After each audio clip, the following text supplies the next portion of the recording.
15 bahay ang nasunog sa Santa Cruz sa Maynila. 4 na residente naman ang sugatan. At nakatutok si Mark Salazar. Masikip ang mga daan patungo sa mga malawak na komunidad na ito sa Tambunting sa Santa Cruz, Maynila. Kaya extra challenge sa mga bombero nang sumiklab ang apoy sa gitna bago mag-alas 2 ng hapon kanina. Yung papasok sa loob dahil kailangan mo po magdugtong ng 10 linya ng hose para po kayo makapunta pa doon sa pinaka focal point ng ating sunog. Masikip lang po yung kalsada. Kung makikita nyo, halos 2 tao lang ang kasya. May mga gamit pa po sila. Mabilis kumalat ang sunog na umabot agad sa third alarm nang wala pang 30 minutos. Walang oras ang mga residente para maisalba ang lahat ng gamit.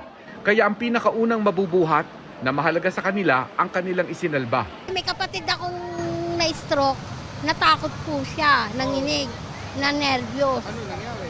Yun doon, nanginginig po siya sa bahay. Nailabas ko lang po siya, sa labasan lang.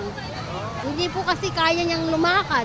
Pagdating ko po dito, yung pamilya ko po andito na po sa labas. Ako po, nagdali-dali ako pumasok sa loob, tapos sinecure ko po yung mga gamit po na masasalba. Ayun po, tapos nakita ko po yung lakas na po ng usok. Sa awa po ng Diyos, hindi naman po kami naaabot. Kaso lang po, yung mga kapitbahay po namin, kawawa naman po. 15 bahay ang natupok ng sunog. Ang mga naapektuhan po ng sunog natin ay mga residential area made of light materials po. Mayroon po tayong nasa 25 families na affected.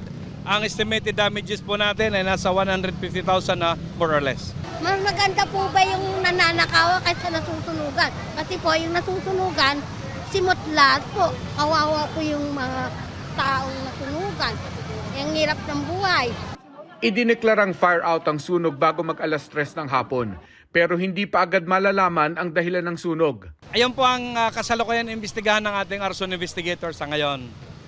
Nangangalap pa po sila ng mga impormasyon para matukoy po natin kung ano pa talaga ang pinagsimulan ng apoy. Walang nasawi sa insidente pero 4 na residente ang bahagyang nasugatan. Para sa GMA Integrated News, Mark Salazar, nakatutok 24 oras.